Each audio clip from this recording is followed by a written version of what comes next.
I'm Sasha Stefanovic from Purdue Men's Basketball, and you're watching Brags in the Stands.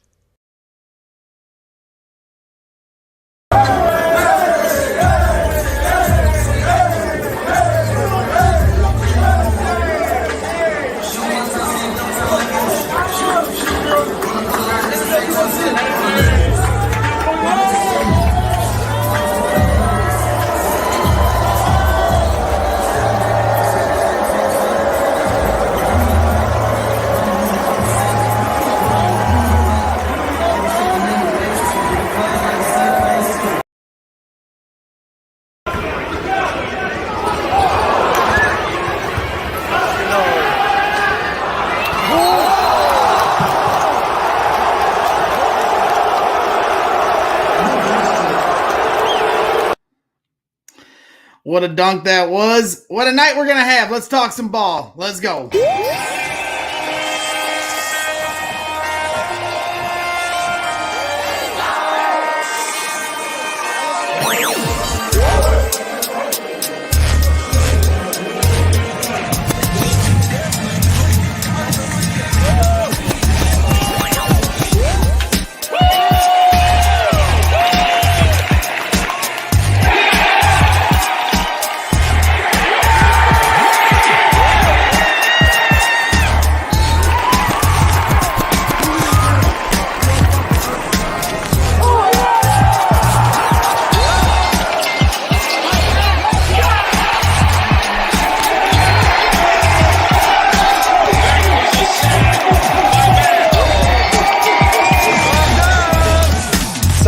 The Bears, they started this new tradition last year where they celebrate their wins the correct way. Waddle and Sylvie, ESPN 1000, don't miss it.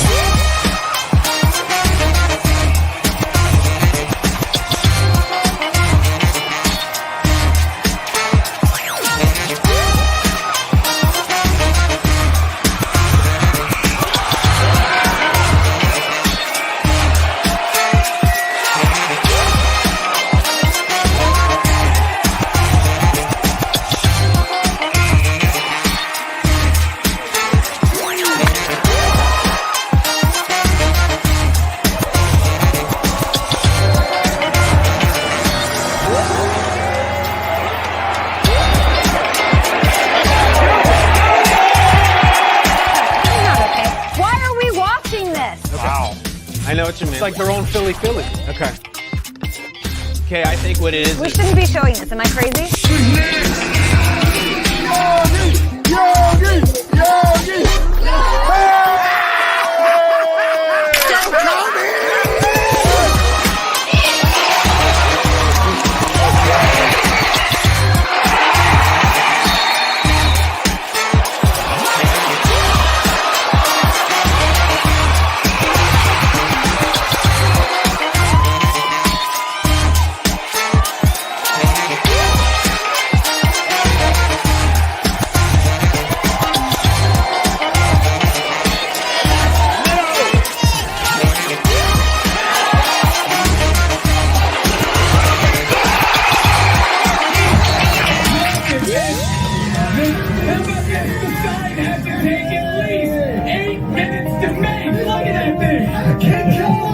What a great sign that is. What if I told you 17 minutes of rain would wash away 108 years of drought?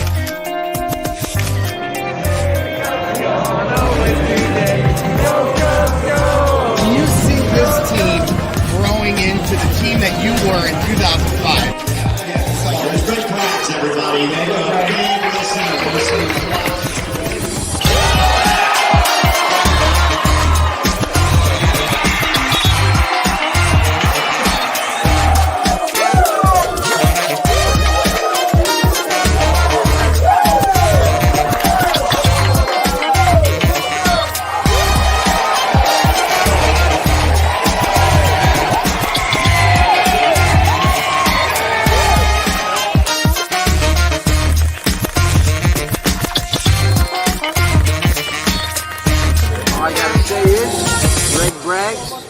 You are ridiculous.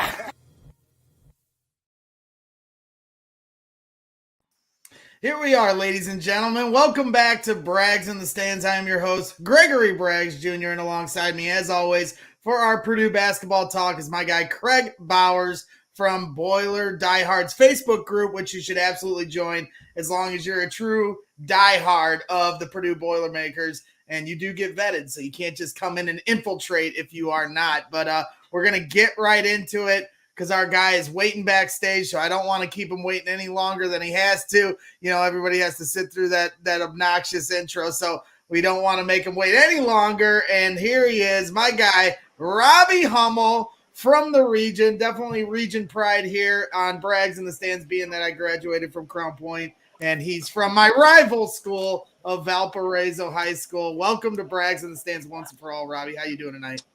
Yeah, good. How are you guys doing?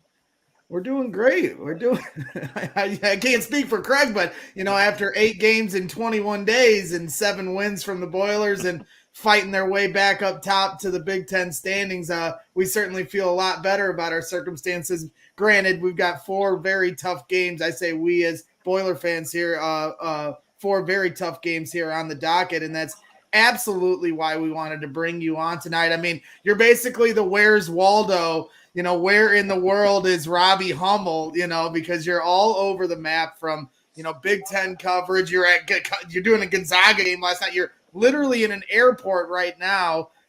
Connecting flight to your next game? Yeah, I'm doing Nebraska and Maryland tomorrow. So I was out in L.A. The game was in Malibu. So it was at Pepperdine, actually, which I don't know if you guys have ever been, but it's pretty incredible that you walk out the front steps of the arena and it's like you are looking at the ocean. Wow, that's pretty good. It'd be a heck of a recruiting tool, but it was good to get to see Gonzaga. You know, they're the number 1 team in the country right now, and I might have them in the NCAA tournament because I do the tournament for Westwood Radio. So it was good to see him, and it was actually a pretty competitive game, even though Gonzaga was favored by 31.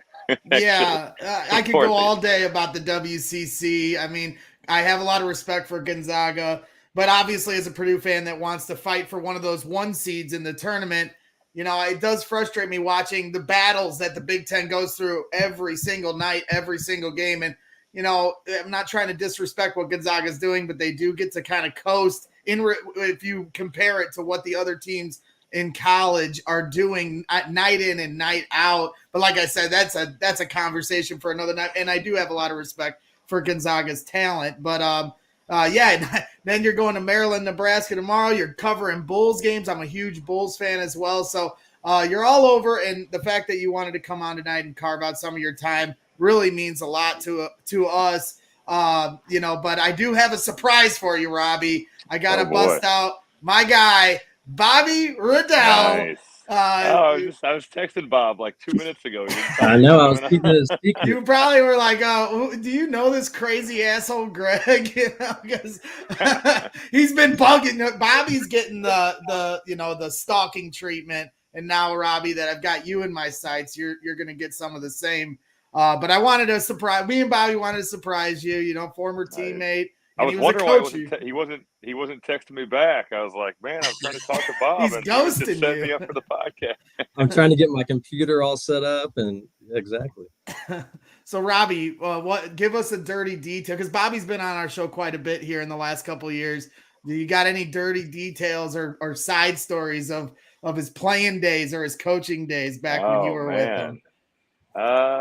You know, Bob was always really well behaved, although I will say that there was an open gym before I got to Purdue where he didn't stand up for me, and I've always held that against him. So Bob, you want to tell the details of that? Uh-oh. Yeah, Coach Painter probably not going to be happy that we tell this story.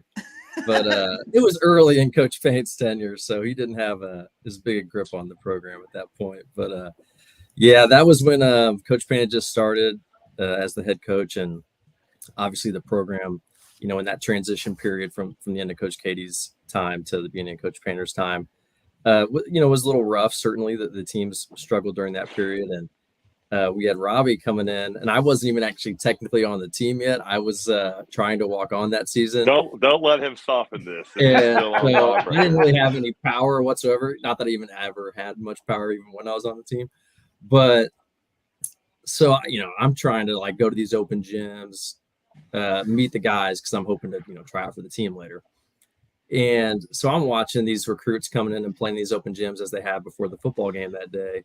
And Robbie was brought in as one of the recruits, and obviously a guy that Purdue definitely wanted to get if they could. And we had some guys on the team at that point in time that were a little rough around the edges. We'll just put it that way.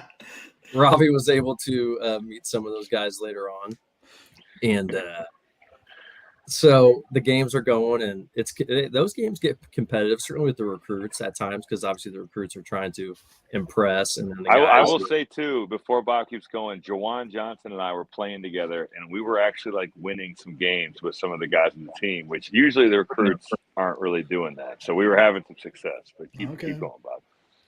Well, yeah, not surprising considering what you guys ended up doing at the college level, but yeah. And not surprising considering the teams we had at that point as well. So, but yeah, like the guys on the team obviously are competitive because they think they're big, bad college players and they're trying to prove some stuff to the recruits. So there's times like when, especially as Rob's pointing out, like when they start having some success, the emotions can get, high.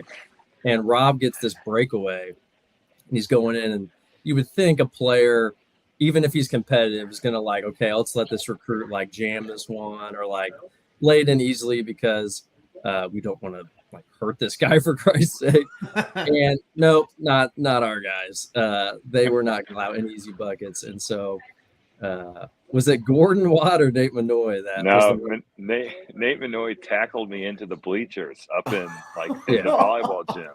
And Gordon Watt came up from behind me and said, "Welcome to the Big Ten," and added on some more. I was like, dude, I'll never go to Purdue. This place is terrible. Wow. Because I was like, what kind of place is going to treat their recruits? What kind of operation is this? And the reason that I brought Bobby into the story is I went over to I stopped playing because I like kind of hurt my hand, and like I was just like, we were almost done anyway. And I went over to Bob and like started talking to him, and you could tell he was just like, bro, I don't know what to even tell you. I was like, dude, that was tough, but like, I don't know what to tell you. I've been playing against these guys the whole summer, and it's insanity. Like there was a fight one time in open gym between Matt Kiefer and Nate Manoy, and like guys were separating, and I was like, this is like college basketball. Like, I remember because I was just coming from Harrison High School, and I was like, holy cow, this whole college basketball thing is another level. And then like once we got Robbie and some of these other guys in, like the team chemistry and everything got much better, and we obviously got more successful as well. But at first, my freshman year, I was like, wow, this college basketball thing is a whole different deal. That's awesome. Love to hear the backstories. That's exactly why, it's so cool to have guys like you and Bobby and Robbie on. And we've had lots of other guys here playing for Purdue and done different things at Purdue level. So we appreciate your time, Robbie, no doubt, as you hang out in an airport and you're connecting flights. So let's get right into it because, obviously we're getting into the thick of it. We're almost to March Madness. And obviously, Bobby and Craig, you guys can take it after this one if you want. But, my focus is, everybody knows that Purdue has, a fantastic offensive team. They can score on different levels. They've got a lot of different options that can come at you. But Painter has really harped on since November the defensive effort. And, these last couple games, granted it's against Maryland and Northwestern, seems like, and Craig has kind of brought this assessment to his table, being at the last couple games as well, seems like the defensive effort is getting a little better. If you go off of metrics like Ken Pom, this is one of the most offensively efficient teams in college basketball history. But defensively, they rank in the 90s or even maybe the hundreds. I haven't checked it, after the last couple games. Is it possible for this team to play better than what their ranking is defensively? Can they become something that they haven't been all season? And I see you smiling, but that's the hope for Purdue fans because it almost feels like the missing link for them to make a true run. Or do you think they can make that in spite of it if you don't believe it? So what I was texting Bob about was I just watched the Maryland game because I have Maryland tomorrow, and I didn't get to watch the game because I was doing a game in Illinois. And what stood out to me was how poorly Purdue was at containing Fats Russell off the bounce. So that's what I was actually texting him about. I think that the defense is probably going to be what it is. They've got to be more assignment sound. I think they've got to do a better job of locking in on like the scouting report stuff. And certainly they can do a better job of that. But there are some breakdowns out there where you're just like, man, it's not a good thing. Now, you talked about the offense. The offense is phenomenal. And they haven't made shots over the last 2 games, but they found ways to win, which is great. I didn't get to watch the Northwestern game because it was during or right before the Gonzaga game last night. But, yeah, the defense is it's been disappointing because they weren't really that bad last year. I thought we were a pretty decent defensive team at times last year. But we do struggle in pick and roll, and we really struggle with quick guards that can get in the paint. And I certainly have some concerns with that, but I do think that, if we're shooting well, we can beat anybody in the country. I don't doubt that at all.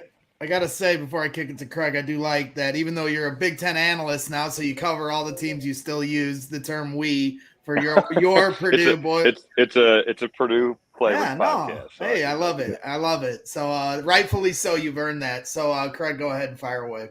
Yeah, just kind of to piggyback off of what Greg said there, it is the reason we tend to struggle with dribble penetration, especially off high ball screens and whatnot, is a lot of that just because we tend to have more traditional centers, 7-foot guys, and they have a more difficult time doing that. Or is it an effort thing? Is it a schematic thing? I guess why does it seem like we have that trouble? I think it's probably some of our personnel. In terms of our guards, Eric Hunter's a good defender. I think some of our other guys are more, shooters, and I wouldn't say we have the quickest guards in the world. When you look at some like Fats Russell is elite quick, and I know Jaden Ivey is too. And Jaden is pretty good on the ball and off the ball. I think he sometimes has some issues with that. The bigs is interesting because you really are sewn into. You have to play drop coverage with Zach Edey. Like you're kind of piggybacked into having to do that. Travion Williams can certainly move his feet, and I think you probably can switch ball screens, but I don't know if he's always totally great in that situation. So I just think that from our personnel standpoint, I think we have some maybe deficiencies, you could say. And when you play those quick guards, they get exposed. Yeah, it's definitely something that has been frustrating Purdue fans, but at the same time, offensively, it's been dynamic to watch. And you also feel like the way Painter is recruited, Purdue's always been known for being a grinding defensive heart and effort team, which I think every team obviously should be. But you can tell, like you said, a lot of shooters now on this team. He's going, in his recruiting towards offense more. Yeah. And he's certainly shifted his philosophy. When Bobby and I played for Purdue, we were defense first. I mean, Bob, how often do we practice offense? It wasn't very often. We practiced we practiced the motion concepts, in some breakdown stuff. But it was, it was 75% probably to 80%. It was a lot of defense, and that's why we were good at it. You usually what you're good at, you work on. Yeah. So we worked on our defense a lot. And I think now he's shifted to be more of an offensive-minded coach, and there's nothing wrong with that. I mean, our offense, like you said, is historically good. Right. So I think that there's you could focus on whatever you want, but we worked on a lot of offense, and I think our personnel also reflects that as well with the skill that he's brought in. Right. Well, that's why. I mean, I always try to focus on the positive, and I want this team to go far in the tournament. And, to me, it's like, that those teams could have made a deep run, different reasons. It didn't come to fruition, but you can't teach great offense, and defense is a lot about effort. So maybe that this team can just put out the effort. I mean, even in the Maryland game, Fats Russell is a nightmare to try to guard, but guys were, when they threw it in, guys were coming in to help with the defense, and I felt like that was a big turning point in the second half when they came back, getting a couple turnovers when they had mismatches down low. So maybe they can do just enough in the tournament and then obviously play good on offense to get by and hopefully make a deep run for all these Purdue Boilermaker fans. But that's where I want to focus our shift to is offensively. And I do want to start out with, Jaden Ivey. He was unbelievable against Illinois. Unbelievable. And then now since the Illinois game, he's had some struggles, and it kind of came to a head last night. You said you didn't watch the Northwestern game, but Matt Painter was clearly frustrated with him, and had a couple times put him on the bench and went to some different lineups. And as Jaden tries to evolve into what player he wants to become, and obviously he won't be a finished product until he's well into the NBA.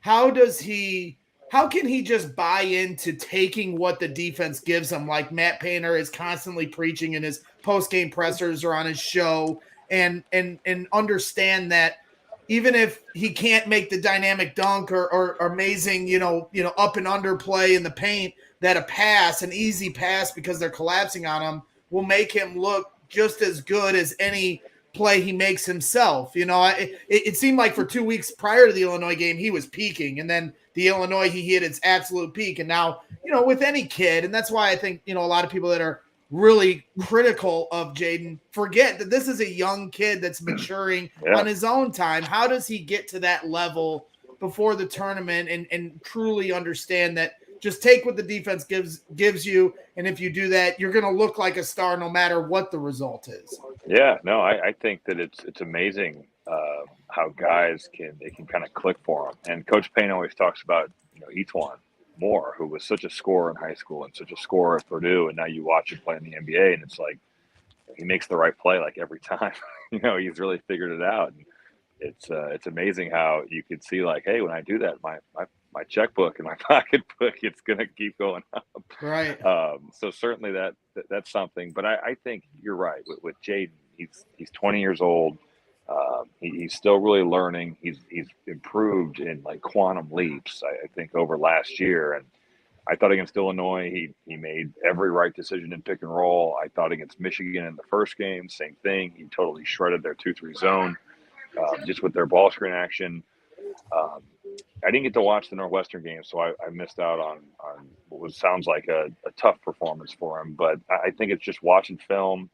Those coaches are going to keep making him understand. We've got three guys around you that are shooting over 40% from three most of the time. You got Mason Gillis out there. You've got Sasha Stefanovic out there. Use them to their strengths. And I think that he's going to continue to get better. And I think of him in such a high regard for what his ceiling is going to be. People compare him to John Morant, Russell Westbrook, like that.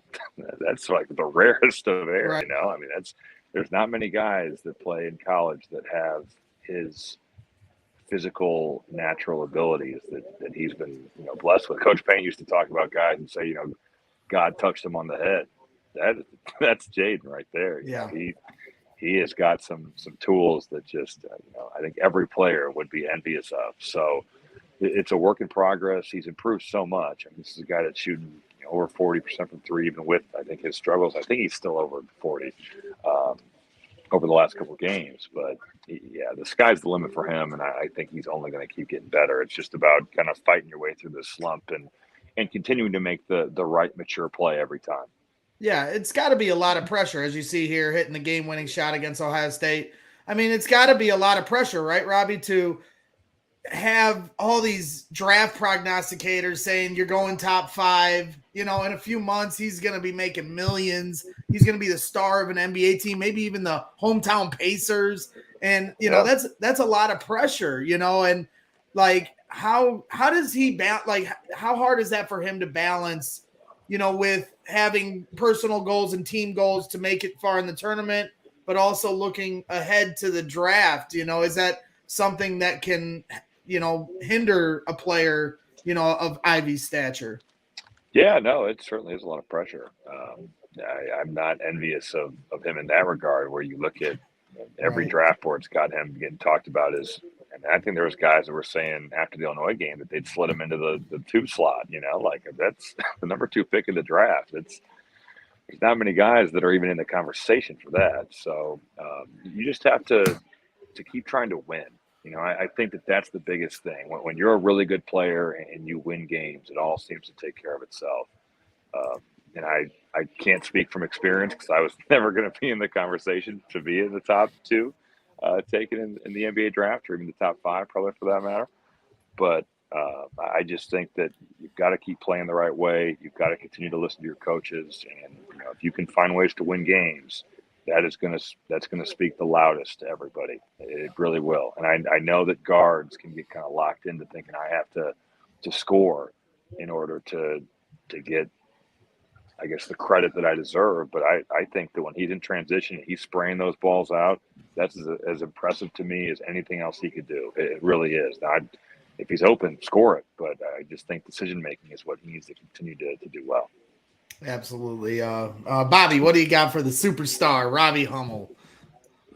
Well, I know you guys were mentioning Gonzaga earlier in the conversation. I don't know how much detail you got into it before I hopped on, but Robbie knows how I feel about Gonzaga. Obviously, I'm impressed. Like, they have a lot of talent. That team last year was legit, no question about it. That being said, as far as them in that conference, not really, in my opinion, being tested game in, game out at a high level, specifically on the road. Certainly, they play a number of games in the non-conference schedule on neutral courts that are high quality. This year, they went, I think, 3-2 maybe against their other high major teams, with those 3 wins being great wins. That being said, as a college basketball player, Robbie knows how much different a neutral court game is than a road game in a hostile environment. Those road games can be insanely difficult. We saw it happen to Purdue 3 times this year on the road against quality opponents, and they court gets stormed after, just because those road environments are just another level different. After seeing Rob now seeing Gonzaga in person, they certainly didn't play the highest level of competition in Pepperdine that you saw. But when you just look at their personnel, how do you feel like they would stack up against a Purdue team if they somehow met in the tournament? Yeah, so I think that's totally fair. Now, their 3 non-conference wins are Texas, UCLA, Texas Tech. Those are good wins. Lost to Duke, lost to Bama. Bama's kind of spluttered in SEC play. Chet Holmgren is really, really talented. I mean, he had 16 points, 16 rebounds, and like 4 blocks and alternate a million shots last night. He was the real deal. I think Drew Timme is a good matchup for Purdue because of the size that our bigs have, and you're not gonna be afraid of a Hunter Dickinson type situation where he's picking and popping, and that's not going to be an issue with Timme. He's taken 21 threes this year, and he's made 6 of them. He's not looking to do it. He wants to score around the basket. So in that regard, I think we match up pretty well with Gonzaga. Andrew Nembhard is one of the better point guards in college basketball. He had 14 assists last night. I mean, in pick and roll, he was surgical. He's making the right play, and that's a problem for us. That is a serious issue. Yeah, he's not like uber. He's not uber quick necessarily, right? But he's making the right plays. He's playing with serious pace. I mean, he pushes the tempo, and that I think could be a problem for Purdue as well. They've got good shooters around him. Julian Strother shooting in the 40s. Rasheer Bolton, who you guys probably remember from Penn State and then Iowa State last year, shooting 45. Holmgren shooting 58% from 3 in conference play.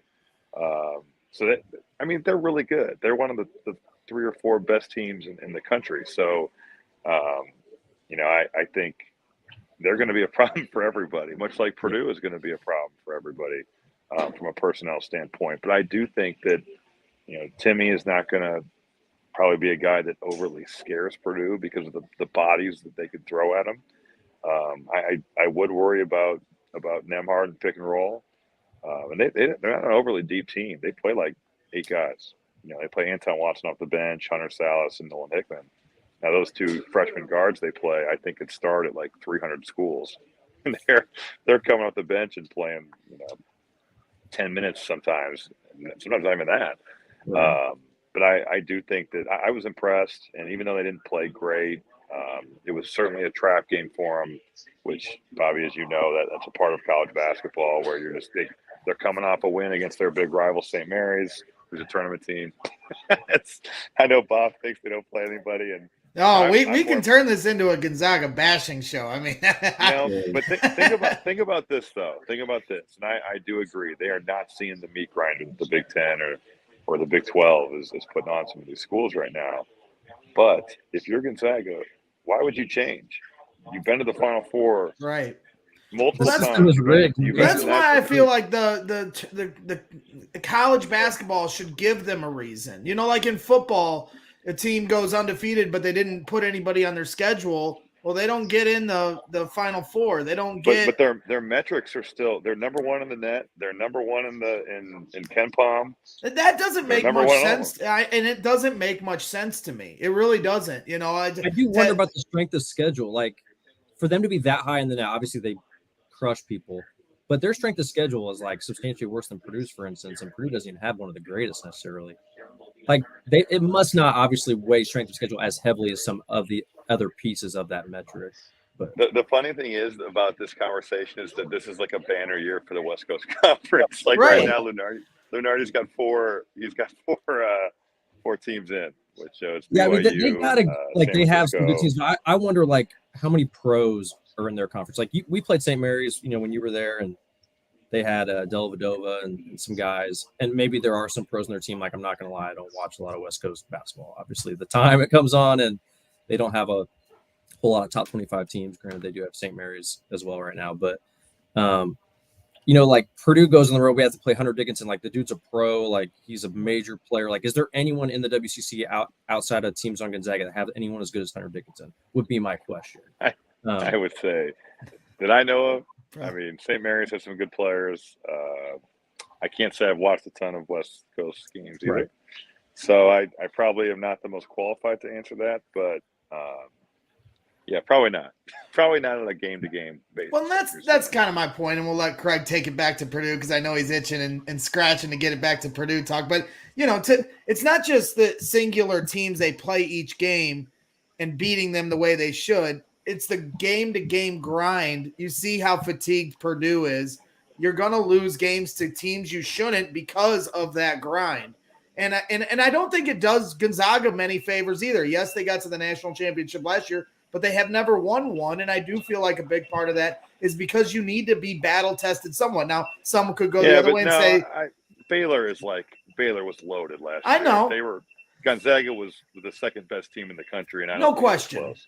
And I'm not trying to disregard their talent at all. I'm just saying if they were in the Pac-12 or the Big East. They also deal with very little adversity. Like, and sometimes teams handle adversity really well and it propels them. But there's other times guys handle adversity really poorly and things can go bad. Like because of their lack of strength of schedule in conference, I feel like they do deal with not as much. You still got to win.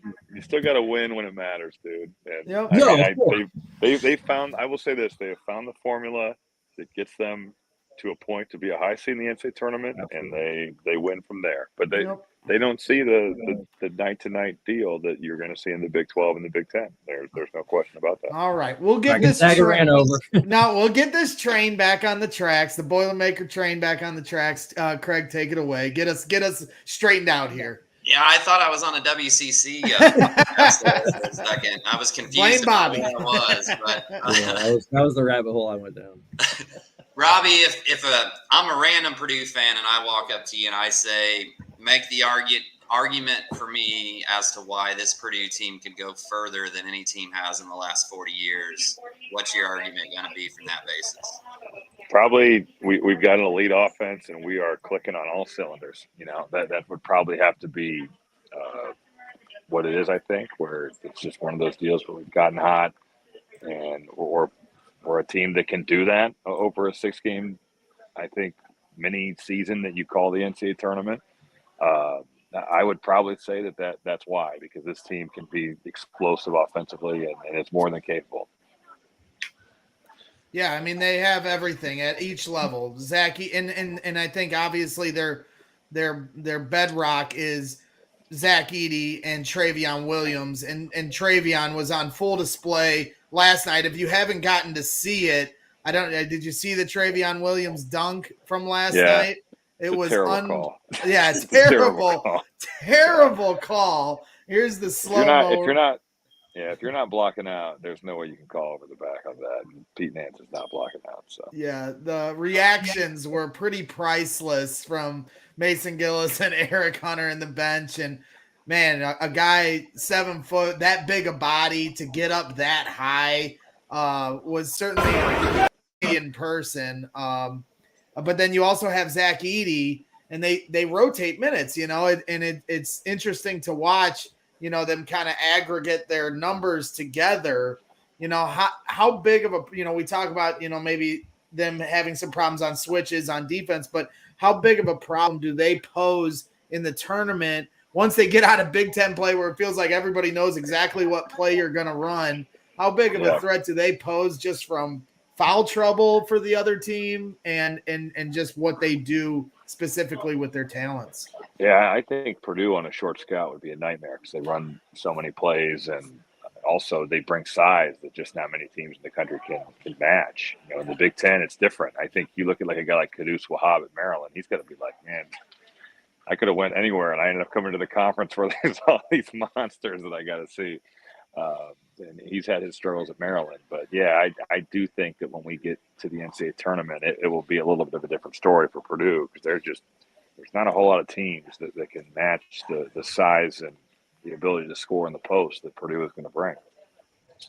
Absolutely. Bobby, what else you got? Like I said, I don't want to keep our guy Robbie. I will say we're starting to board, so we can do like one or two more. But okay. I'm starting to this plane. All I can't. Quick questions from each of you, and then I'll wrap things up with our guy Robbie Hummel, gracious enough to join us here on Brags in the Stands. All right. As far as potential NCAA tournament teams that you feel like would be a bad matchup for Purdue, is there any teams that stand out to you? I mean, I know we've certainly talked about quick guards, really quick points, who can both shoot the three and drive in the lane and create, and then obviously who can pick and pop. But right, Arizona, I think would be a tough one for us with their size and their shooting. Duke would be interesting. They don't shoot it as well, but they do have guys that can get downhill. They've got some really athletic guards. Kentucky, Ty Washington, Severe Wheeler, and Sheboy's a guy that he can match our big physicality. Now he's one man against two, but that dude is having an unbelievable season rebounding the ball. I'm sure there's others. Even like watching last year's NCAA tournament game, North Texas, their guards exposed us. They were just getting whatever they wanted. So I think that's what the NCAA tournament is, though. It's all about matchups. And to answer that, I would say anybody that's got guards that are really dynamic and play a lot of pick and roll and can get the fame. That's why I don't want Bama, but go ahead, Craig. Well, them too. Yeah, they got some dudes down there with Quinley and those guys, Shackelford, and they got some players. Craig? I guess real quick, as a fan watching Purdue the last 20 years, it seems like over time, and maybe this hasn't happened, the Painters letting those guys have a little more freedom and kind of grow when they're playing. You watch Jaden Ivey this year, Carson Edwards a couple of years ago, where we're almost letting them fail some to learn as they're out there on the court. Do you think he's changed that mindset from back when you were playing and given a little more freedom out there on the court than back then? Yeah, I think that he's always been a guy where if he trusts you, he'll let you get your game on a little bit, and if you can make plays, he'll rock with you out there offensively. And those two guys that you mentioned, Carson Edwards and Jaden Ivey, they're pretty talented dudes. And Carson, I think Coach Painter saw you just gotta let this dude run and go out and ball out, and look at where it almost took him to. And they're knocking on the door of the Final Four down there in Louisville. In the Virginia game, a free play kind of spoils that. But Carson Edwards had as good of an NCAA tournament as anybody that you'll ever see. I mean, averaging, I think, over 30 a game. That is absurd, So I think he sees that type of ability in Jaden, and Jaden's a much different player than Carson, but he's going to roll with his talented offensive dudes. He did it when I was there. He's done it after. When you look at the Dakota Mathias teams and those guys, he plays to his strengths, and he's a really good coach. I think he's super underrated in terms of from a national standpoint. But I always have felt like, and I think Bobby would agree with this, that when you can make plays, he will put you in a position to do so. And finally, a guy that's going through a different journey of his own, someone that well, Brandon Newman, coming from Valpo High School, just like you did. obviously having his struggles this season. There you guys are when he was coming in just before he started with Purdue. And obviously this has been a tough year for him. He just did an interview for it recently, not finding many minutes. What advice would you give to Brandon Newman at this point in his career to, finish his career strong and the way he wants? I would say just stay the course, man. Continue to do the little things that can get you on the floor, and your jump shot will come along with it. He's a good shooter. He's a good player. I think you have to play through defense and rebounding when you're struggling. And I think that's a way that he can find the floor. And if you can do that, I don't think Coach Payne's never going to get mad at you for taking open shots. That's never going to be an issue. I know you can feel like as a shooter, and I felt like this when I was in the NBA, if you're not making shots, what am I actually providing? And at that level, I probably wasn't providing much defense either. So, there certainly is something in that. But Brandon can be a good defender, and he can be a good rebounder with his athleticism. So I would just tell him to keep doing the little things when you're on the floor, and that will keep you on the floor. Absolutely. I got to give you shit because, obviously this is a Sasha Stefanovic stand show. Me and Sasha are boys. I was there. You were at this game, Robbie? Really? Yeah, this is terribly defended, but props to Sasha for the way he made it play. Clean inbounds. They don't even guard the inbounds. Let them get it in clean, and the house goes wild. I will say sometimes those refs at Crown Point, you could play in some fixed games out there. Because I think I did. Well, it was a lot of I fun. played a fixed game. It was one of the more magical moments I ever seen. I'm glad you got to see it in person. And maybe Sasha can pull some magical theatrics like that for Purdue here in his senior season. Robbie, I'm going to let you get on that plane to your next game. You are truly one of the best in all of basketball analysts from pro to college. You've been covering the Bulls, doing some games, DeRozan's 2 walk-off game winners, and all the Big Ten games and everything else. And you said you're going to be doing college, the March Madness tournament. So that's really cool. And we're excited for you there. And we're all really excited to see where you take your career, because I think the sky's the limit. I hope you continue to always cover Big Ten games, but I think your star is going to shine a little brighter, if I may say. So, Robbie, thanks again. Maybe we'll bring you on another time, but I know how busy you are. You showed me your schedule, and this was literally one of your only days that you could fit in anything like this, and I can't tell you how much that I appreciate it. I know these guys do too. Obviously, Bobby bows to your graces for giving us your time. Hey, thank you for giving me Big Ten championship rings. Of course, Bob. I'm glad we got to share that. All right, Robbie. Well, fly safe, and we'll talk to you real soon, and we'll see you at Mackey. Sweet. Thanks, guys. Good seeing y'all. Thanks, Robbie. That's Robbie Hummel, former Purdue basketball star. Got a cool little story. Got taken into the bleachers. Painter running a crazy operation early in his tenure.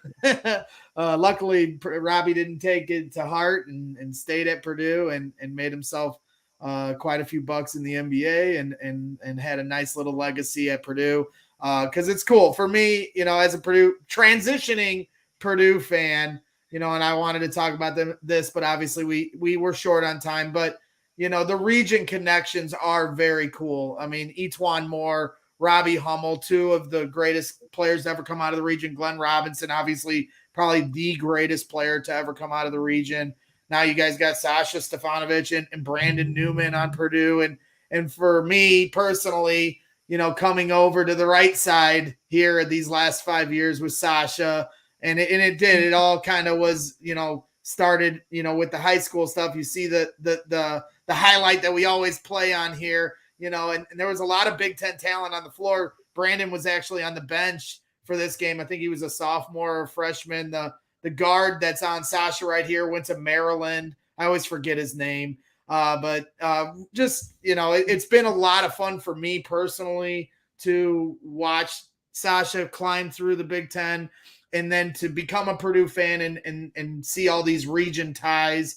It seems right. And I've always said it. I've said it for a few years now. I've been a season ticket holder for 4 years now at Purdue. I'm not turning back to the old team that will remain nameless. I'm sticking with Purdue from here on out. You guys are stuck with me officially, and we're going to definitely amp up the coverage as years go forward. Trying to enjoy this one. Very likely you'll be seeing me bawling I'm a very emotional person, Bobby. I don't know if you've gotten that drift yet, but I'll probably be bawling like a baby on senior night when they take on IU. And I'm just, I want the best for Sasha, but, obviously it's been a lot of fun becoming a Purdue fan as well. So appreciate you guys bringing me into your family here and welcoming me with open arms. I have a great picture in the next show we do. I'll share it with you guys where back in the old day, I went to Mackey for a different Purdue game, not rooting for Purdue. And I took a picture. Purdue was losing by 20 in this game. And I have all these Purdue fans giving me the finger in the picture. It's a pretty great picture. And now look at, now we're all family, hey, you can take in a black sheep, Hey, it's never too late to grow, Bragg. So that's true. I'm glad you finally saw the light. I did. I have finally you saw IU changing coaches every other year, and you were like, I think this Painter guy's got a pretty good thing. Yeah, that's true. It doesn't hurt that Matt Painter is on my side now, and he's a fantastic coach, without question. So, Bobby, we won't go too long, man. You've been given so much of your time, but we can kick it around for a second here. Craig, do you have any questions or thoughts here for Bobby? I think for me, if I could get it started and then I'll kick it over to you, Craig. The last couple road games I've been to, Michigan, on the road, they stormed the court, unexpected, but you could just tell halfway through the game that Purdue was gassed. And I asked a Michigan fan behind me, this young kid, he was really nice and respectful, but I asked him, I was like, do you think you guys will storm the court? And he said, no, I don't think so. We were supposed to be this is what we were supposed to be, is a good team this year, preseason top 6 team in the country. It's been to national championships recently, Final Fours, a top team in the Big Ten for a long time. And then, of course, the rivals, IU, they're having their fun beating us, and they stormed the court. The 3 road losses, Rutgers, IU, and Michigan, all stormed the court on Purdue. For you, Bobby, as a player and now a current analyst on Purdue men's basketball radio with Rob Blackman, I know the losses are hard, but does it give you, in a weird way, for me, it is like almost a little sense of pride to see, even in these last 5 years, how far this program has come from being like an underdog type of team to, it's like they're Duke now, where when someone beats them, it's like they won the Super Bowl and they run out on the court and rejoice. And for Purdue, it feels like the end of the world, but it's only one game. In a weird way, does it give you any kind of sense of pride that this is the way teams now view Purdue when they beat them? For sure. I mean, it's flattering, of course, to have that happen. You don't hope it doesn't happen too often, obviously. But we've stayed in that top 5 all season. Or a lot of the season. And so when you have that top 5 ranking, obviously that excites the students. But I think it does show the power of achieving that number 1 ranking that we did earlier this year and all the fanfare and attention we got from that. Certainly also shows how important it is to have like a lottery pick potential like Jaden Ivey, because he gives you a lot of attention as well. And because Purdue's had a lot of other really good teams in past years that were ranked highly, and when we would lose on the road, they wouldn't rush the court. But you get that number 1 ranking next to your name and you get all that attention, and it just carries a different weight, I think, this season than it has maybe in previous years where we were ranked highly as well. So it's flattering, and it's neat to see that they think that highly of us, but obviously would hope to avoid that situation any further times this season. You can't lose 7 times and they keep storming the court, so right. I think this might have a shelf life. They only have a couple more road games. I know Wisconsin won't storm the court. You never know with Michigan State, but I assume they wouldn't either. But we shall see here going forward. Craig, what do you got for Bobby here? Yeah, I kind of want to ask you a question here about Hummel, with you having been on the team with him and whatnot. Can you remember any other broadcaster kind of having this rise? Because he is like just taken off.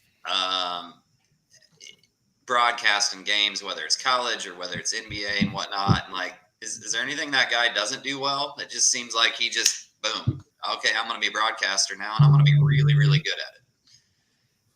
Yeah, I'm not that surprised, I guess, when I just think about, when I think about him as a player, besides being 6'8" and being skilled, which was very nice to have. I mean, probably his two greatest attributes, in my opinion, were how hard he played. He had that Mason Gillis, Grady Eifert level motor, but just was bigger and more talented. And then he had just super high basketball IQ, was always able to help himself out for maybe any physical limitations he had by being in the right spot and following scouting reports and things of that nature. He was always one of the best at that. So being a hard worker, being smart, basketball IQ wise, those things would be very important for being a good analyst. And just talking to him as much as I have about the analyst gig that he has and what all goes into it, I'm even stunned to know like how much time and effort he puts into each game, which is amazing considering how many games he does. And I'm sure some games, bigger games, he probably puts a little more time than others, but he puts a lot of time into each game. He's got like a cheat sheet or whatever that he does for each team and goes into some detail for each player in the rotation for each teams and puts some nuggets in there that he's going to use in the broadcast for all these guys. He does. Amazing. He makes it seem like he's watched them all year. He's so good. Some guy will hit like a 2-dribble pull-up going to his left, and he'll be like, well, Johnson does shoot 42% on those, going left. And you're just like, wow, that's because like, he had that one. He was like, I can't wait till this dude hits a pull-up going left because I'm pulling the trigger on this as soon as he does. So, yeah, I'm not surprised. Does he give you any pointers now that you're kind of, second year into this and learning your own style and way? Does he give you any advice to help you with your career? Yeah, I mean, he was a godsend, honestly, last year. He's been able to, he works every day, so he doesn't get to listen to me really that much anymore. Last year with the pandemic and everything and being home all the time, he was able to turn us on a little bit more, which was a super cool thing of him as a friend. This year, he would listen once earlier this year and said he thought me and Rob did a great job. But last year, with my first year and I just having no clue what the heck I was doing, just praying I didn't, be terrible, he took time out of his day to listen and gave me a lot of constructive criticism, good and positive good and negative feedback. And coming from a guy like that who I trusted and who was my friend, and then who obviously had radio and TV experience, it was awesome to have that feedback because it really helped me. Like one thing, for instance, at the beginning, I guess I was leading, like Rob would say something and I would lead in with my first word would be yeah, like every time. And I didn't even realize I was doing it. I'd just be like, yeah. And then you go into my thing, like it was like a crutch word. Right. And you don't even know you're doing it. I had zero clue I was doing it. And he's like, hey, you say yeah, like every time you come in. I was like, dang, really? I had no idea. And so then all of a sudden I started thinking about it. Yeah, I do. And I was like, dang, I am doing that. So I stopped doing it as much, of course, and became more cognizant. And that's just like one example of the feedback he gave me. That was great to have, just because I don't really have that. I probably should, as far as trying to get better myself, I should probably try to take time out of it to listen to some of the broadcasts back. But we're always moving on to the next game. And I have an actual day job that I work 8 hours a day at. So I don't have as much. It's not my full-time gig like Robbie is, bastard. I wish it was. But so, having someone like that who's able to hear me live and give me feedback, it's been amazing to have him. Yeah. Rob Blackman seems to be enjoying the stalking videos, because when I post them on Twitter now, so I'm putting you on total blast for everyone to see with our stalk. I put stage 5 clinger alert for the last one. He's always liking it. So, Rob seems like a serious guy, but I don't know him that well yet. He's got a fun side to him for sure. Yeah, I can tell, just from enjoying the videos. So I didn't do one last night when I was waiting for. I was like staring at you as you were courtside. Damn it, I missed it. I have these two dancing wasted people next to me that are making me look calm. So they were so hammered. Dude. They were so hammered. These very friendly Northwestern fans that were a lot of fun. They're Cub they were fans getting too. after it. but I know how you'd like to be sneaky and get courtside. And so I see you slither down there, and I'm like, oh, as soon as he makes eye contact with me, I'm going to give him. Did you see me walk with the Purdue fan to the? Yeah, it was like you always say, just act like you know how to be there. Act like you're supposed to be there. But you never made eye contact with me, so you. Well, as I get real for something like that, because to sit courtside is prestigious, and like for me, just you see in the video where Sasha hits the walk off against Valpo, we sat courtside, for the last 2-3 years or whatever at Crown Point, and it was a lot of fun to just be right there, yell at the refs, give the players encouragement. You're like double teaming the ref. You got Coach Swan on the other side, and then you're on this side harping at him up and down the court. And so to be courtside is really cool, and going to college games is great, but I can't do that. And luckily this year for the Villanova game at Connecticut, I was able to sneak my way. And then Northwestern, now this is the second time I did that a couple of years ago when Sasha hit a walk-off game-winning three, which is wasn't a buzzer beater because he couldn't pump fake, for one more second and make it at the buzzer. I was giving him shit about, but to sit courtside is really cool. So I have once I'm there, I'm like, all right, don't draw attention to yourself, so I'm like, I get nervous for the first 5 minutes until I know I'm good. Then when the wasted people are dancing, I'm like, I'm fine because these two have all the eyes on them. But yeah, it was really cool to be courtside last night. Watch Purdue take back the Big Ten. It's atop the Big Ten standings with 4 games to play. Contributions from a lot of different people. Ethan Morton all year long is becoming one of my favorite players on this team. You wouldn't see it on the stat sheet, but he's just had so much growth, and I can see the sky's the limit for him here finishing his career. And I was nervous for how his sophomore year would go after not playing much his freshman year.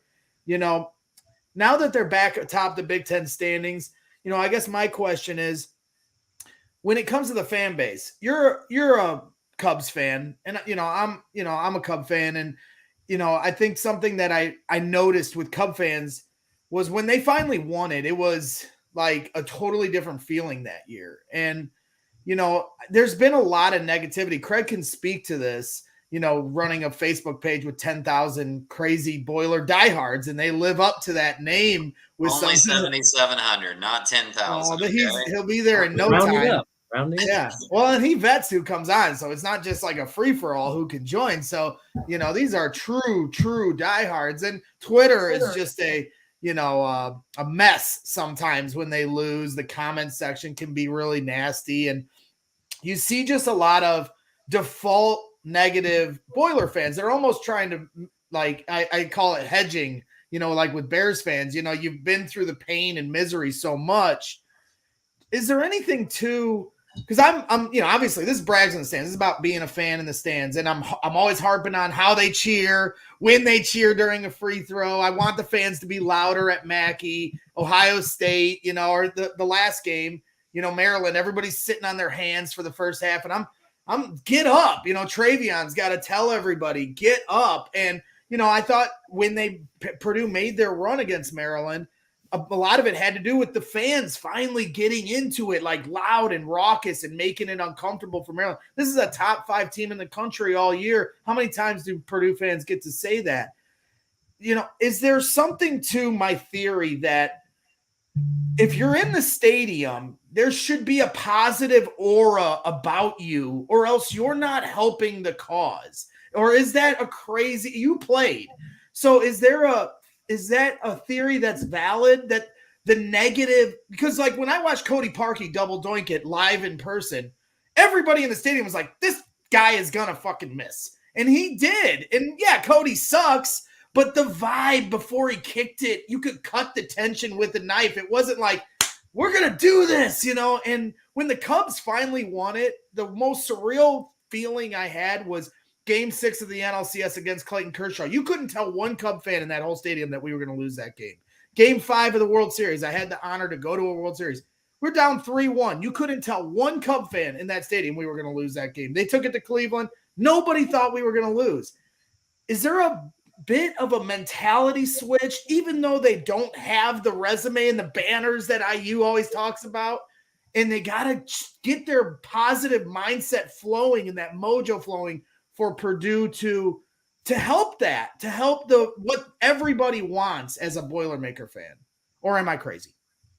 No, I mean, I think there's definitely some validity to that. I mean, Purdue fans, obviously, we've had our hearts broken a handful of times. Like that freaking Virginia play, like it's just so crazy that, of course it was us, like kind of thing. So I think there's like you were talking about the Cubs prior to 2016, there's a lot of like, woe is me, or when is the other shoe going to drop from Purdue fans. And some of it, of course, is valid, but a lot of it also is, every team is different. Every year is different. Like, so to say like something that happened 7 years ago has any impact on this year's team is obviously not legitimate.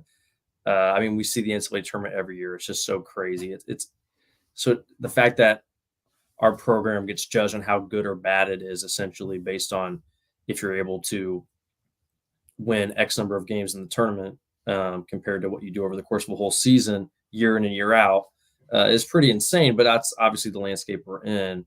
And, Purdue has had a lot of bad breaks when it comes to March, when especially like in Coach Painter's tenure looking at his tenure alone, you obviously have the Isaac Haas injury. You have the crazy Virginia play. You have Robbie's first round upsets by double digit seeds where like crazy stuff happens. Like the Little Rock game, they come back with just crazy stuff happening.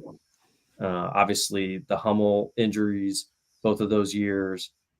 So it's been unfortunate that some teams that really were poised to potentially make this elusive Final Four weren't able to get there due to getting upset early or due to injuries or crazy things happening. So, Purdue fans, we hear so much from Indiana fans how we're not equal to them because of the lack of postseason success, which unfortunately they have a lot of that and we don't, as far as Final Fours and national championship banners. And so we hear so much of that. It's so ingrained in our culture that we want to get to that status so bad to be able to tell them like, all right, even though we've beat you, except for this year, X number of times in a row and like are the better program hands down the last 10 years, whatever, even though we can say that, they like scoff at us, of course, because we don't have this national title or banner success. So I think we want that so bad that any chink in that armor or anything that we see that could slip that up when we have good teams, we just over freak out about. Is that? Yeah, no, I mean, I totally get it as a Cub fan with the Cardinals and as a Bears fan with the Packers. But like I said, you want to talk about a culture change. Yeah, all those banners are in the background and look who's storming the court. It's IU fans beating your team. And if that's more profound to me because it takes a lot of luck to win a national championship. This to me right here is full proof that the rivalry has completely flipped on its head. No IU fan, I get it. I'm not trying to say kids shouldn't have fun. Go have your fun. IU hasn't been good for years. They're still struggling. That was their moment in the sun, but it just goes to show you how much different it is. And I wish Purdue fans would take a step back and see that. This is 21-4, whatever they are, 4-loss team. The 4 losses they have, the Michigan game was a beatdown, but 3 miracle games, that it took everything to beat Purdue. It's a special team, and obviously a couple years ago when they went to the Elite Eight, that was a special game, a special team. And I just feel like, I guess it's it when you see it. And Cub fans, they knew it the year they were going to win it. And, who knows if they're going to prove them right or prove them wrong. All that really at the end of the day matters is on the court, and the fan temperature changes as you get into the tournament because it may not necessarily be a home court crowd depending on where it is located. And that's why I hope they can stay in a high seed, because then maybe they're put in a region where fans can travel, like we saw in the Sweet 16 and Elite 8 game, where it was essentially a home game against Tennessee and Virginia. So, for me as a fan, those are the things I look at. And Rutgers game, obviously they'll be hyped for the IU game, but I want fans to be up on their feet from the start. We at the IU game this year, they were going nuts from the tip to the final whistle. And I just feel like this Purdue team deserves that same raucous energy, not just for the simulated stuff they practice and the chance they do. But after a three is made, get up and get your team inspired to play tougher defense and the other team to feel uncomfortable in Mackey. You have this impeccable reputation, and I just want the highest standard. So I just, those are the things I look at as a fan in the stands, that I want to have my effect on the game, right? That's what a fan feels like they can do. And so I'm just doing my part, Bobby, and pointing out things and trying to pull from the same rope here. Trying to inspire people, Craig. Don't roll your eyes at me. I just keep coming back to the fact, and I need a ruling from Bobby on this, because you just went off on Purdue fans for like 10 minutes. And you literally took a guy that's an Illinois fan in Illinois gear down to the family section. Hey, in the Purdue Illinois. I was watching you because I was like, he's not going to take him down there. He's not going to do it. And I saw you walk down, and I was like, no, he's not going to. Oh, he did it. Come on now. He was real quiet that second half. And my mom's, I leave the Illinois fan down there. Or I take the Illinois fan in the family section, and then when I went courtside, my mom didn't have the courage to sneak with me, and she's calling me out here in the chat because I left her alone on the other side of the gym at Welsh Ryan Arena. So sorry about that, Mom, but courtside next to Mom, I love you. I drove her home in the rain. I think I should got her home safely at least. I got one more, and then Craig, if you got anything else, and then we'll cut Bobby loose. But the officiating, this season, every season, this season in particular, because we really want to win every game.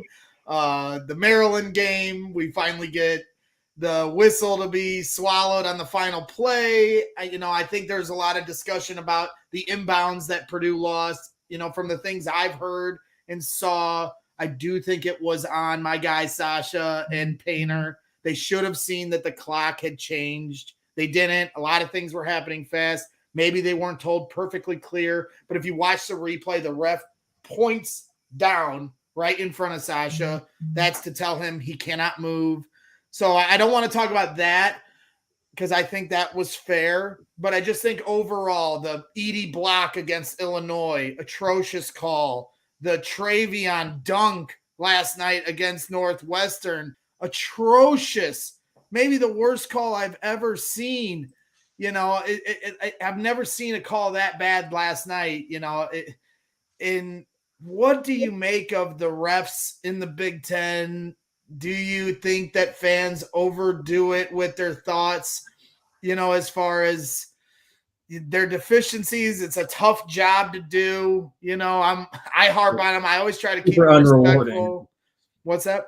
Yeah, super unrewarding. Obviously, the job as an official. I mean, the officiating has not been great this year. I think it's certainly left a lot of room to be desired. Obviously, we're not praising officials when they get calls right, especially tough calls when they get it right.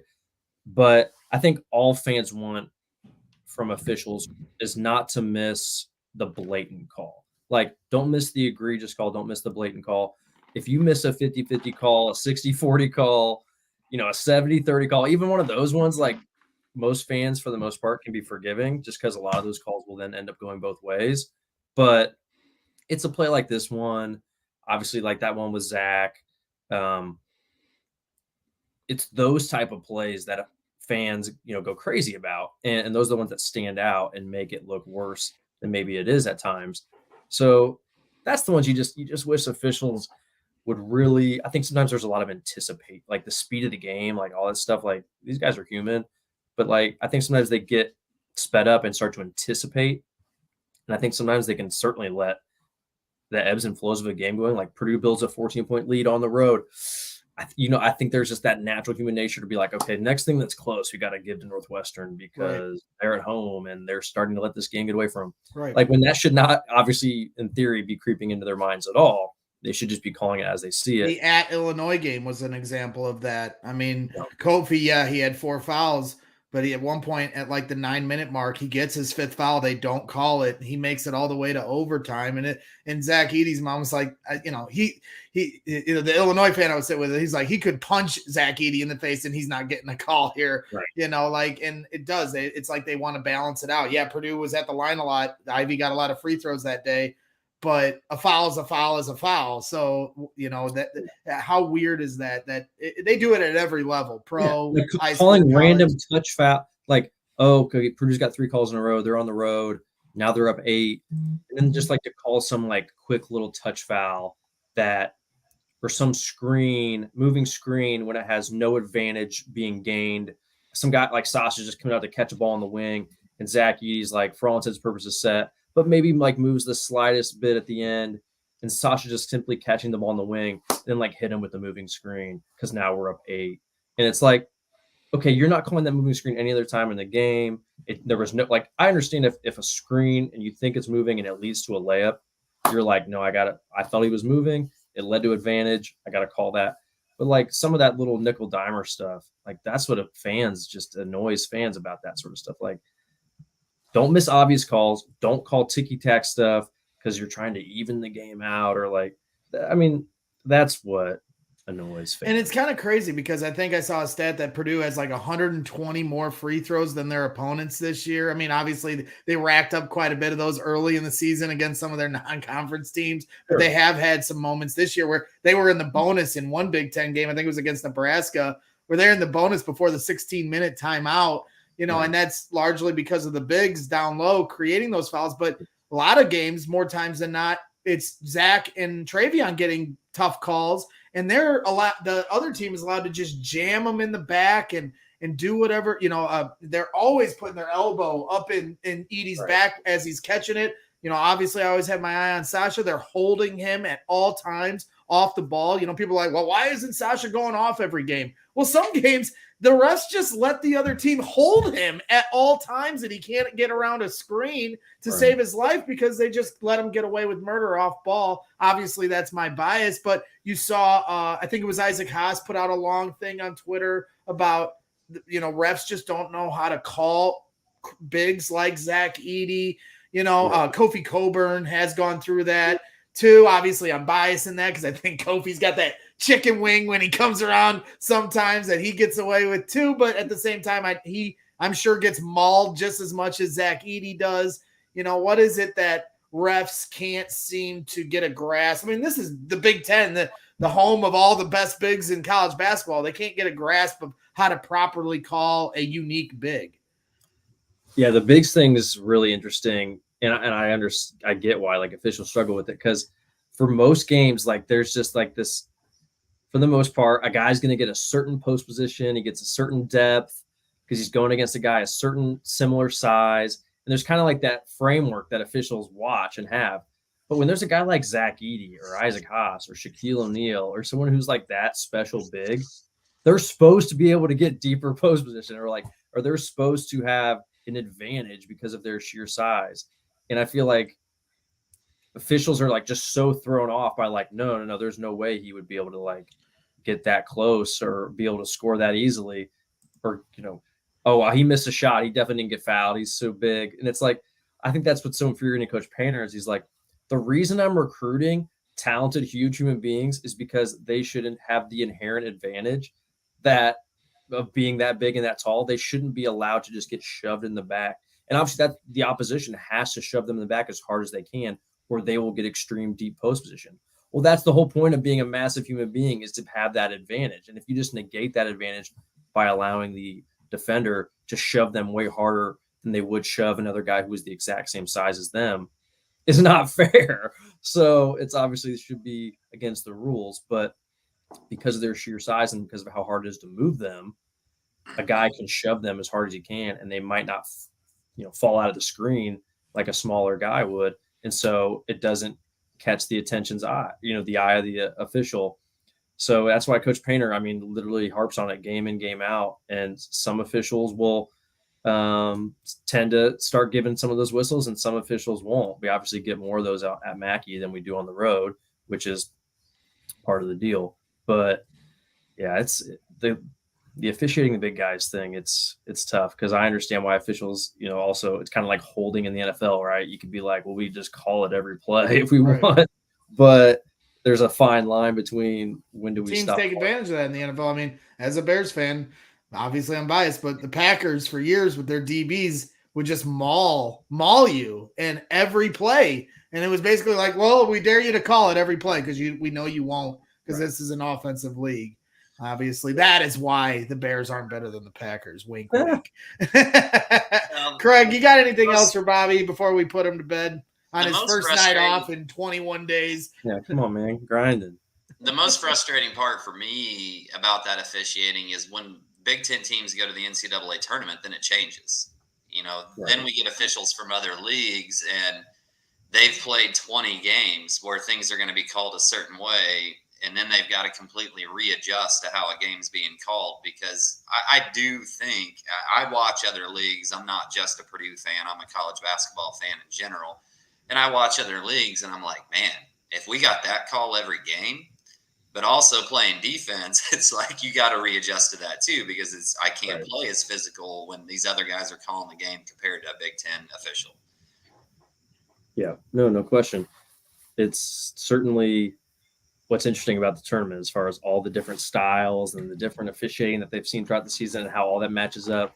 And then, it's a one-game deal. And in a one-game deal, if your best player gets 2 fouls in the first half because he was playing aggressive and it wasn't really called that way typically, or vice versa, yeah, and that changes the whole complexion of the game, which is what makes one and done basketball awesome, but what also makes it infuriating if you're the higher seed and you lose a game like that, just because, yeah, it's incredible what can happen sometimes with officiating, and those guys are human and they're not trying to hopefully make mistakes, but yeah, it's tough when it goes against your squad, that's for sure. Yeah.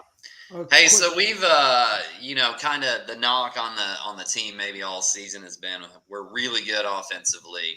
We can win when we're scoring at a really high level. Purdue fans were a little anxious the last 2 games against Maryland and Northwestern, but for me, I kind of took away, hey, they're starting to figure out how to grind one.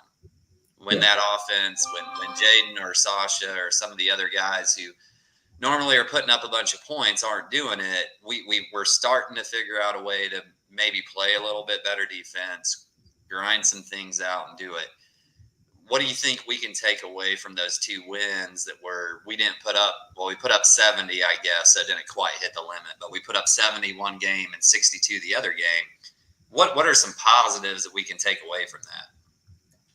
Yeah, that's a great point. And, I was talking with Coach Lusk just the other day. He's kind of the defensive coordinator or whatever for the team. And obviously we've been talking all season. Yeah, he was an assistant when I played, and we're talking all season about the defense and how it needs to get better and yada, yada. But yeah, he was really happy with the defensive performances the last 2 days. I know Robbie was talking about Fats Russell, and he obviously was dynamic and was able to get a lot against us to cause us issues. But we still held them to 60 points. I think it was. We held them under 1 point per possession, which was just the second time maybe we did that all season to somebody. So even though, Fats had his way at times from a team standpoint for the whole course of the game, still a very solid above average effort for us defensively. And then I felt like Northwestern game, yeah, I was really impressed, certainly to start the game too. I felt like we were flying around, and Northwestern obviously isn't the greatest offensive team in the world. But that being said, they got some bigs who can shoot. They got a guard, Bubui, who is a pretty solid player, can score, from the perimeter and get into the lane a little bit at times. And I thought we were just really active. I thought we got a lot of hands-on basketballs, whether it was steals or just deflections. Even, sometimes the deflections, like Ethan deflected one and went right to one of their players for a 3 in the corner. Like that's ones that you're just like, all right, that stinks. That didn't work out great for us, but you love seeing the deflections and the active hands. And so I think there's certainly been some improvement there, but that's where like the intensity is so important, because it just makes everything, it can cover up mistakes, but if your intensity is high, then you're probably, you're more engaged mentally, you're more hooked up, you're going to be ready to follow the scouting report more clearly. And so that's where it all starts. And that's where you would hope when the lights shine the brightest and when the games really matter the most, you won't have to worry about lack of intensity. And so that will hopefully just rise the level naturally. Certainly physically, we do have some limitations, and some of these players like quick point guards and bigs like Hunter Dickinson. And it's really those bigs who can shoot and score inside, because that's when it really puts you in a bind.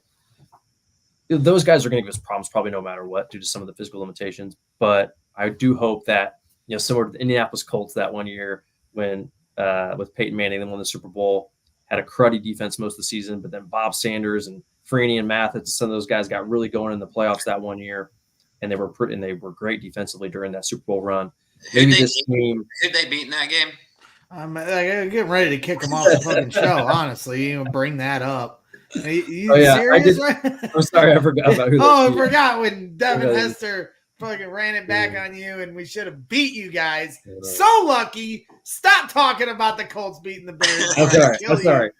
But hopefully Purdue can channel that same sort of vibe as far as like you get into the postseason, intensity's ramped up, and maybe we can play above our skis. And how much is it too? Painter talks about how their offense almost fuels their defense. When they're not scoring, then the defense gets worse. But when they score, I mean, I think a part of it is you're able to get back and get set as opposed to being in transition and finding your man and getting matched up, but just overall, why is, can they, if they're not scoring, figure it out defensively, or is it literally just going to be based off whether or not they're putting the ball in the bucket? Yeah. I mean, and that's what's so scary about the NCAA tournament, obviously, is in a one and done scenario. Like if you start out shooting poorly, you start to feel, and then if the other team makes a couple shots because your defense isn't set, and then all of a sudden you're down 8. That's where you see you saw Virginia, for instance, against UMBC that one year. Like they got down 10-12, and you could just feel like they started tightening up, and then they miss a couple more shots. Then UMBC's in transition, pass, dunk, and things can really just snowball on you in a one and done situation. So that's Purdue's fear. That's every team's fear, of course. Right. But that's why, because Purdue's such a good offensive team, hopefully, like a situation like Michigan where we're just ice cold, you just have to obviously hope that doesn't happen in the tournament. And if it does, then this team's probably not going to be equipped to beat somebody really good. But that's why you hope you get like a 1 seed. And then if you shoot crappy against the 16 seed in the first game of the tournament, butterflies, yada, yada, well, you still probably win because you're just that much better. And then, that's why it's so important to be the 1 versus the 4 seed, for instance, because you can, afford to get your feet wet, struggle, shake off the rust. That's what I argue with a Gonzaga fan or a Purdue fan actually about this. Like last week, he's like, "Well, what's the difference between a 1 or a 2 or a 3 seed?" I go, "Well, a lot. I mean, you play a 16 seed only one time as a 16 seed won, so you're likely to win. And I think Purdue, of all teams, needs that game to shake the nerves off, shake the rust off. Sure. Then you get the second game where then all of a sudden you're catapulted into the second weekend. Now you're feeling real good about yourself. That's what happened with the Purdue team that made it to the Elite Eight. They got into the second weekend and the momentum just builds from there. And that's why, like the Gonzaga, not to bring up the Gonzaga crap again, but what Robbie's like, well, they do it. They win in the tournament. Well, yeah, they win in the tournament. They're the 1 seed. They always are going to get off on the right foot. So, and they've had games, not recently, but when they were early in their Gonzaga dominant tenure where 16 seeds would give them a game. And there were times where they wouldn't even make it to the Elite Eight because they'd find a team that was battle tested and would beat them. But anybody can be beaten any day. And as you mentioned, they played well last night against Northwestern, who might not on paper look like a great team, but have lost a ton of close games this year. Seems like nothing ever goes right for them in the last 5 minutes of a game. Even against Illinois the other day, they brought it back from 18, got it all the way down to 3, eventually lose. But at the same time, they're a really talented team, and Purdue, beat them twice handedly. At least it felt that way. And Northwestern also and I want to wrap this and get your quick thoughts on this, but also beat the Rutgers in overtime. I believe it was the Rutgers' last loss. And since then, the Rutgers have strung off 4 games in a row against ranked teams and beat them, one time in Wisconsin, of all places. And now they're coming into Mackey on Sunday, playing another ranked team, have an opportunity to have 5 straight ranked wins, have an opportunity to maybe even win the Big Ten title for the regular season. They're only 1 game back of the 4-loss teams. They have 5 losses. How concerned are you going into Sunday? I know there's some reports of Ron Harper being questionable. Just your overall thoughts from Ron Harper potentially not playing. Do you think that could happen? How much of a concern do you have going into the matchup? And, how excited are you to get there for Mackey to see it go down? Yeah, it's first off, obviously the Ron Harper Jr. situation. If he's not able to play, that's a boost for the Boilers. He's dropped a 30 ball on us last game. Right. So he's a dynamic player inside out, is really talented dude, big time shot maker. So that would hurt them, of course, if he's not able to go. As far as that game, you got to obviously approach it like he's going to play, and it should be a flat out war in Mackey. Both these teams play really hard. Coach Paint has a lot of respect for Steve Peichel as far as how hard he gets those guys to play. We haven't beat Rutgers in a while. They ruined our number 1 ranking. We're going to be extremely motivated, of course, to get some revenge there. Mackey should be off the charts. Rutgers is playing at a high level. They got some guys really coming into their own, like Paul Mulcahy, the guy who's been playing a lot of – they've kind of moved Geo Baker into more of that combo shooting guard type role where he can score a lot more, and then they put the ball in Mulcahy's hands a lot more as far as running the team. And he's, in pick and roll action, he's really good at getting in the lane and distributing, throwing lobs to Amori, Cliff Amori, their big center, or kicking out to shooters or shooting floaters or getting to the rim himself. They got a dynamic thing going right now, and they just really guard. They flat out really guard you. They switch. They can switch 4 and 5 ways with a lot of like-sized perimeter defenders that can really slide their feet and move. Caleb McConnell's a stud defensively. So Purdue's going to have their hands full. What Purdue does have is a major size advantage, certainly with Zach Edey down low and even Travion to some degree. Cliff Amori is a really agile, athletic center, but he's not doesn't have the girth or even height that Zach does, certainly. So I expect Purdue to be pounding it inside early and often. And then obviously you're going to have some guys like Jaden and Sasha play well, make shots. The rest of the supporting cast for Purdue hopefully plays well. But it's going to be a grinder. I would think. I would be surprised if it was like a one-sided affair either way. But hopefully, if it is, hopefully it's the Boilers getting right. Yeah, let's hope so. I mean, they have just a quality players at each position, like you just pointed out. And I was always surprised last year they didn't make the tournament. This year, at the start of the year, it didn't look like they were going to make it. It was like, look at this team on paper. Like, how? Geo Baker, he obviously didn't play to start the year, so that was part of their struggle. We didn't see him last time. Right. He played when we lost to them at Rutgers. But they have talent across the board, so it always surprised me. So to me, it makes more sense that they're playing this well. Now, 4 straight against the top-ranked teams in the Big Ten is impressive and definitely scary to think about to go into Mackey. But I do like that Purdue has 3 revenge games and a game against Michigan State here in their final 4 games, and big ones at that, if they want to hoist the Big Ten title, their 25th Big Ten title, which would lead the Big Ten. So I'm certainly looking forward to seeing how it unfolds. Bobby, thank you again. At this point, I know we said last show that I'm going to take you to a Cubs game to make up for all these appearances. I think you're going to be up to about season tickets by the end of this season. But we had Robbie Hummel coming on, and I assumed you guys played together. So I wanted to see if you wanted to come on, and that always helps kind of, when somebody new like that's prestigious as Robbie Hummel, and he's like, who the hell is this crazy guy running me down at Mackey? You kind of smooth the bridge here, and maybe we can coerce him to come back on when he's not so busy, Mr. Big Superstar over there. So I appreciate you coming on and helping with the interview. Yeah, no problem. Rob's one of my best buds, so always enjoy getting to talk with him, and obviously enjoy talking with you fellas as well.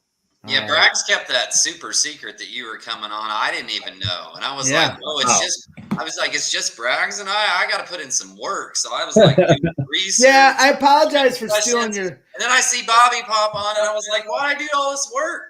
I apologize for stealing your thunder a little bit. But as I said, I always enjoy when I have an opportunity to have 2 guys like that can really relate to each other. And obviously their relationship is big. And like I said, then it helps, they kind of, a person sometimes will come on a show like this and be like, what the hell is this? They go on ESPN and shit. This is fucking stupid ass brags in the stands. But then they see a friend on it, loosens them up. Yeah, it loosens them up. I wanted to talk about his broadcasting career. Wanted to talk about Ayo DeSumo with being with the Bulls and how the NBA doesn't look at Big Ten players because I want Sasha to get drafted. So we didn't get to any of that stuff, but it certainly helps. Having a friend on, and then maybe one day we can get him to come back on again. So I appreciate you, Bobby, even though you forced us into the Gonzaga tangent. Hey, I'm right there with you. I harp against them all year long. I watch a lot of Gonzaga games with disdain because I'm just like, man, I wish we could have it this easy. Because every game I'm like losing a year on my life just from watching each game. And Gonzaga just gets to waltz all the way to the tournament and ushered to a 1 seed. Like, yeah, they should be top 10, but should they hold a top 2-3 seed all season for beating freaking Pepperdine? No, they shouldn't, is the answer. Robbie's like Chet Holmgren shooting 58% from 3 in conference play. I'm like, yeah, because you just shoot 12 shots all day long. I would be shooting 58%. Totally overhyping the 4 team. Oh, they have 4 good teams this year. Yeah, because they're playing each other is why they're so good. Like, come on. I don't buy it. I'm sorry. I've watched so much college. I watch a lot of college basketball every year, but most of the time I focus just on the Big Ten for the most part, unless there's a big game here and there. But being that Purdue has been in the top 5, and not only is the Big Ten standings important, so every Big Ten game is important, the top seeds are important. So I'm watching every top 10 team in the country, and luckily there's been so much rollover, so many top 10 teams losing every night in and night out, and every game is a battle for Kansas. Every game is a battle for Arizona. Every game is a battle for UCLA. Every game's a battle for every team in the Big Ten. They are. Even when they're playing like Georgia, Auburn. Georgia gave Auburn a game. Like, all these games are really battles when you get into conference play. And Gonzaga just gets to float around and there's not the same level of there's good quality teams or whatever in the West Coast Conference, I'm sure. Teams that are fundamentally sound and all that stuff, but there's not the same level of athlete in that conference, and that's just not a debate whatsoever. So they're just not challenged at, Gonzaga, as talented as they are, as good as they are, they're just not challenged athletically or physically like they would be in another conference. And that's just, when you get into a physical battle with teams, like you could get in foul, you could have your best players get in foul trouble. You could you could have an injury maybe. Like, there's these other things that, teams like Purdue and teams in the bigger conferences have to go against that they don't. Whatever, it is what it is. Alabama beat the backtrack that Arizona talk though there, Braggs. Okay. They are not being battle tested every game in the Pac-12. Well, I mean, I think it was 44-42 at halftime when we started this show. So, I mean, I'm not sure what they ended up with, but just because the Pac-12 or the ACC are having a down year, those teams are still getting battles. Duke's been beaten at home like 2 or 3 times, and they almost got beat on a 95-foot heave from the other side of the court by Wake freaking Forest. It doesn't matter who you play. If it's in conference, it's going to be a tough game, except for Gonzaga and the WCC. But I know because of all this shit I've been talking about them, that we're going to end up playing Gonzaga, and then I'm going to be fearing for my life that whole time for all the shit I talked about them and the karma of basketball gods. Because the only, one time that happened with Peyton Manning, I talked so much shit about Peyton Manning early in his career while he'd get dusted by Tom Brady year in and year out. And then he played my Bears in the Super Bowl, and I was like, I knew it in my heart. I was like, I've talked so much shit about this guy, and now he's going to ruin my life. So he did. So let's hope Gonzaga doesn't play us, because I've been running my mouth. We play Gonzaga. Well, Gonzaga's in our bracket next year for the PK 85. So right. I'm definitely hoping we square up with the Zags. And obviously our team will look a lot different, but they won't have Timmy or Holmgren or Nebhard or any of those guys. So both teams will look a lot different, but it'd be nice to beat the Zags in that early tournament, wouldn't it? Yes, sir, it would be. And it'll be even cooler if we do cross paths with them in the Madness tournament, because that means they made it to a Final Four. So Bobby, Polar Knight says this is He said, "Sweet Jesus is the perfect evolution of beard growth." So I guess from Bobby to me to Craig is what he's referring to here. But it certainly was, and this show continues to evolve, and you're a big part of that now, Bobby, whether you like it or not.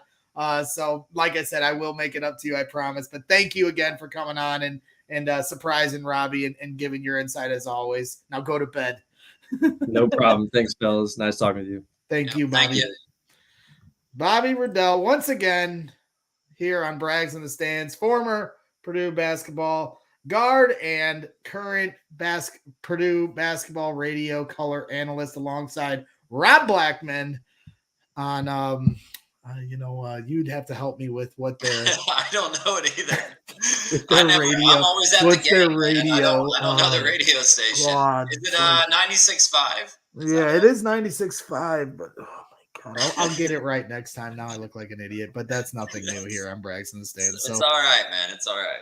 All right. Craig, you got anything else? I mean, I don't work tomorrow. It's supposed to be 9 degrees, but I know it's late for you. It's already coming up on 11 p.m. on the East Coast time, which is the lamest time in the world. I'm in the Midwest, so we have normal time zone and central time zone. So it's still a little earlier for me. But do you have any thoughts, going into the Rutgers game or anything you want to talk about, or do you want to go to bed too?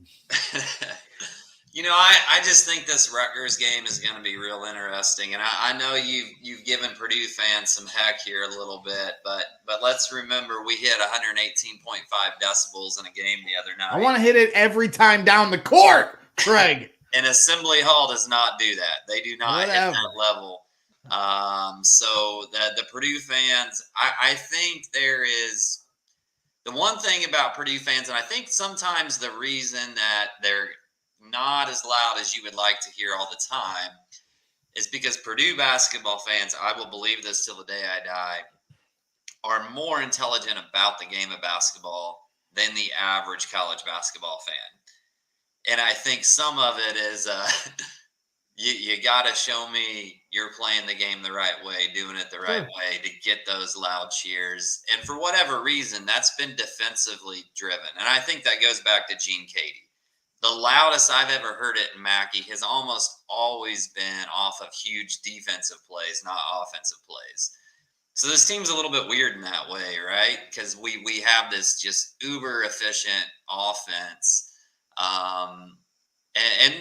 They go nuts after a three or after a dunk, but it was those big defensive plays that I always used to hear the crowd just go nuts. But Rutgers has beat us 4 straight in a row, and the way they beat us at Rutgers was, let's be honest, that was BS. It was a lucky half-court shot. I don't care what anybody says. When you bank a shot from half-court, that's luck. It was the shot of the season. It hasn't been topped. It almost was topped by Wake Forest the other night with that heave, which was almost unreal, off the backboard and rimmed out, but too much juice on the throw. But the shot of the year by Ron Harper Jr. And really, we controlled that game for a really long time. And as much as everybody wants to harp on us, like letting teams kind of make a run, that's the one time it actually burned us all season. That's the only time that it's really burned us in terms of like having a lead and then giving a little bit of a run towards the end. Maybe Wisconsin with Johnny Davis too. Okay, fair enough. Those two. Fair enough. I thought Wisconsin was actually ahead. I thought that was more of a back and forth. No, at one point we were up 7 in the second half. But dude, 7 points, man. That's anyway. Finish it. I think Mackey will be louder and crazier on Sunday, especially with the I'm telling you, the timing of it in terms of when it happens during the day, people being able to come and get back home and all that. I think Mackey on Sunday is going to be nuts. Yeah, it is a weird start time, 3:30 Eastern, 4:30 Central start time, which they've been starting most of these games on Sundays at 11 a.m. or noon, right. Which is a different vibe. So this will be the first time they play at this time. Yeah, it's late enough. People can pregame a little and get their sauce on before they go to the game. So well, you made a good suggestion for a pregame spot that me and my Illinois friend Nick stopped at, the wings, the smoked wings from Big Woods, Big Woods, right down like one of the closer restaurants to the stadium. Yeah. I do have to give them a shout out and you a shout out. I went over there and tried their smoked wings with this bourbon glazed sauce. It was definitely lived up to the hype that Craig was hyping about it on Twitter. And so I appreciate the recommendation. And I might even go there for pregame for this game if you want to go and meet me over there with my lovely wife, Jenny, who will be attending with me. I might do so, but my personal favorite to go to is Brokerage Brewing Company, which That's is just true. right on the way for me. And they open up at 3 on Sunday, and I'm not sure I'm gonna be able to afford a ticket. I do the StubHub thing and watch prices crash and This is why I think Sunday is going to be crazy because I've already been looking and prices are nuts on Sunday. Really? They are bonkers. And I've already kind of resigned myself to the fact that this might be the second game of the year I have to watch on TV. So well, that's disappointing. I mean, maybe the Boiler diehard group who's always circulating different ticket availability can come through in the clutch again for you because, I definitely think you belong in the stadium. I'm trying to find a single for the IU game, but the prices, you want to talk about insane prices. It's not happening. I'm not going to get it. And it's understandable. It's senior night, senior day, whatever time they decided to schedule it for. And it's Purdue, IU. It could be for the Big Ten title, regular season title. There's a lot of different things that could potentially be on the line that day. And obviously a big revenge game after what IU did to us a couple weeks ago or a month ago, whatever it's been now in this whirlwind of a Big Ten season. But like tickets, like Bears games, the highest priced Bears game I've ever seen was Tom Brady at Soldier Field his last season with the Patriots.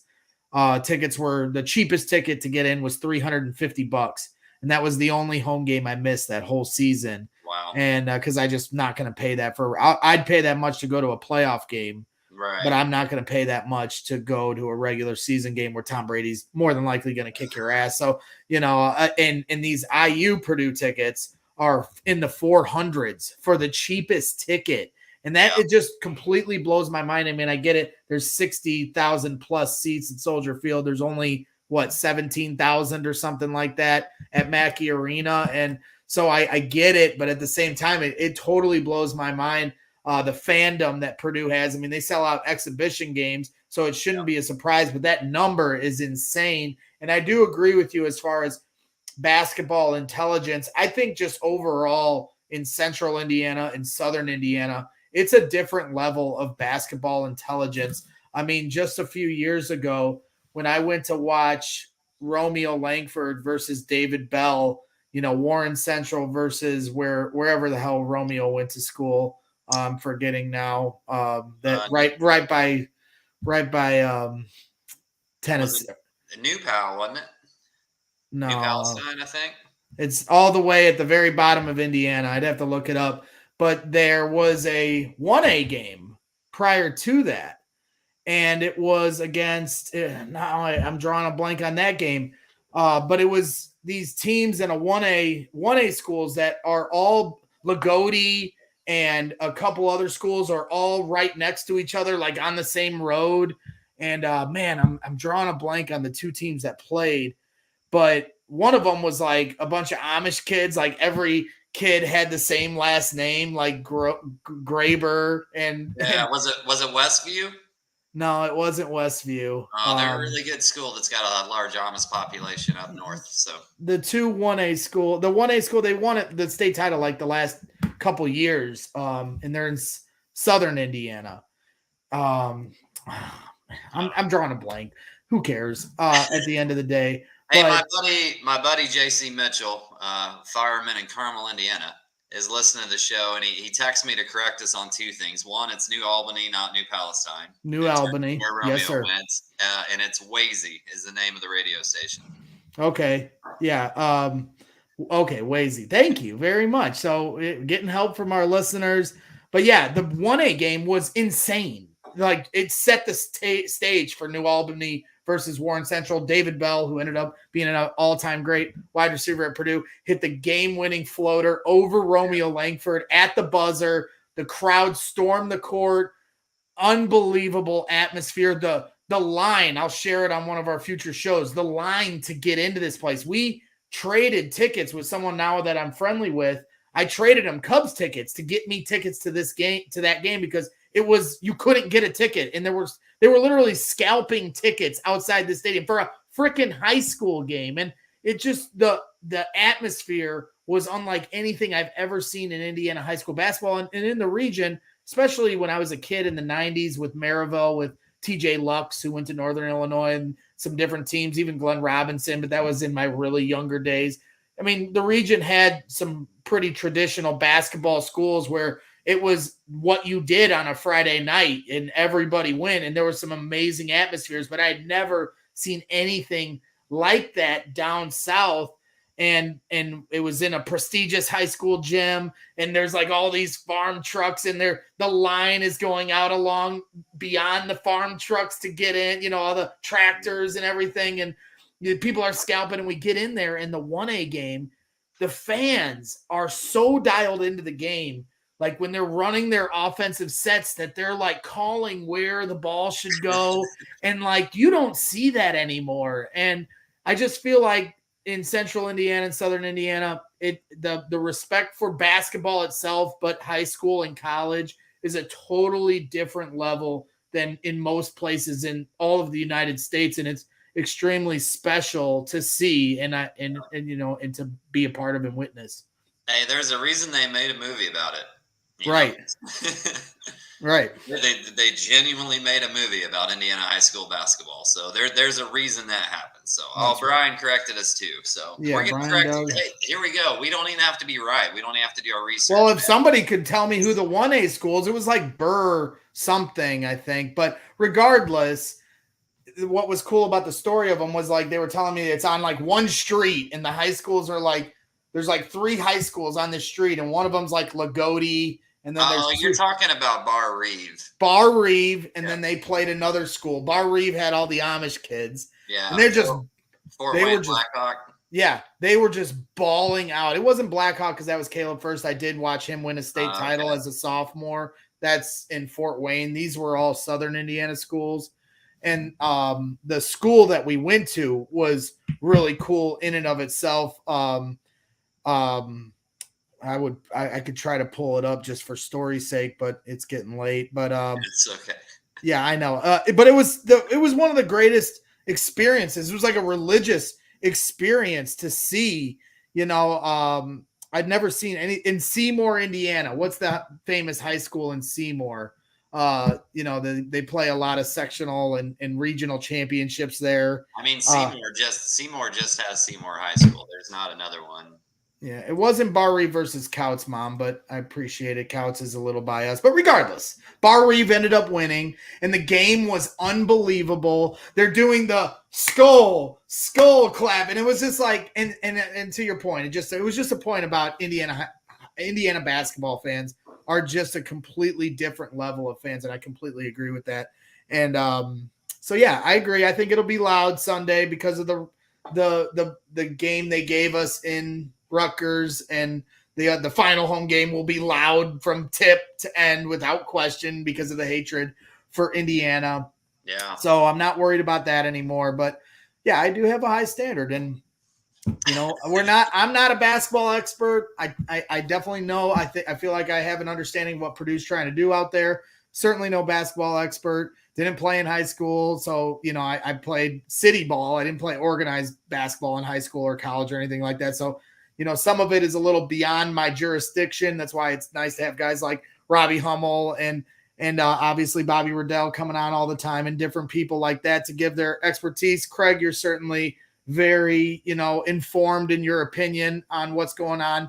Been watching Purdue basketball for a long, long time. So, but I'm the fan in the stands, and sometimes I just try to stay in my lane, and the things that I can have an effect on, I have high opinions of, and it doesn't stop me from calling into Matt Painter with a pseudonym and screaming at the fans at the Maryland game to get the F up, because I'm the type of guy that wants everybody on their feet and bringing the hype. So that's what we do here at Brags in the Stands. And I think we can call it a night. Yeah, let's do that. Yeah, let's do it. Bar Reeve versus Morristown. My mom doing the research. There we go. One of the best. The 1A game was almost better than the the 4A game that night in Seymour, Indiana. One of the coolest atmospheres I've ever seen in my entire life. But Mackey certainly lives up to the hype when you go night in and night out there. When they can sell out an exhibition game, that speaks volumes to what their fan base is all about. So that wraps things up for tonight. We've got, Rutgers, we got Michigan State, we've got Wisconsin, and then we've got IU to finish it out. And we'll see if Purdue can find a way to a Big Ten regular season title. I know you've said that it's not on your biggest list of priorities, but at the same time, I think it will help with their seeding. So, they kind of are hand in hand in a lot of ways. So we'll just have to wait and see how it all plays out. But that wraps things up for tonight. We'll be coming to you again live soon when we can figure out a nice day, bring somebody on. Maybe we can coerce Sash to come on one more time. I was texting him earlier today. We need to talk some bracketology next time, man. I definitely want to bring on Brian Tonsoni from Delphi Bracketology. If you're not following them on Twitter, you should be. They do a show weekly where they talk about their rankings, and they do like a predictive mathematical metric system that predicts what teams are going to be not only in the tournament, but what their seed will be. And there's been a few years where they've had the highest percentage of correct teams in their correct seeding with their mathematical theory that gets them the answers to their riddles. And right now they have Purdue as a 2 seed, and I curse them out each week for that, but it is what it is. And I definitely want to bring Brian Tonsoni on, but he's also a co-host of Assembly Call, a very popular, wildly popular IU, podcast that we could only aspire to here for our Purdue podcast. And I definitely try to take some pointers from what they're doing over there. And so I'll bring him on. And he's always, obviously always welcome. We've had him on more than a few times here. We haven't had him on yet this year, but I certainly want to have him on for the pregame of IU Purdue to set the stage for that. But maybe we can have him on a couple times. So maybe that'll be our next show as we bring Brian Tonsoni on and really dive deep into the prospects of bracketology. So we shall see, but have a lot of different guests in mind here coming up. Like I said, Ryan Klein's always a phone call away, and I was talking with Sasha about maybe coming on one more time before the Big Ten tournament and real tournament gets started, because it's nicer to talk to him after a win than after. I don't want to talk to him. I don't want to make him come on after a loss. It's not as fun a conversation. So we'll try to find a good spot for him to come on and talk about his career here at Purdue. But again, we appreciate everyone's time tonight. It's been a lot of fun doing this as always this year, and we're just going to continue to step up the coverage as the season gets to a close. So without further ado, for Craig Bowers, do you got any final thoughts? I don't have to send you off. Any final thoughts, or you just want to go to bed? I'm ready to hit. All right. For Craig Bowers from Boiler Diehards Facebook group, make sure you follow that page on Facebook. I'm Gregory Braggs Jr., and this is Braggs in the Stands. We'll see you next time, ladies and gentlemen.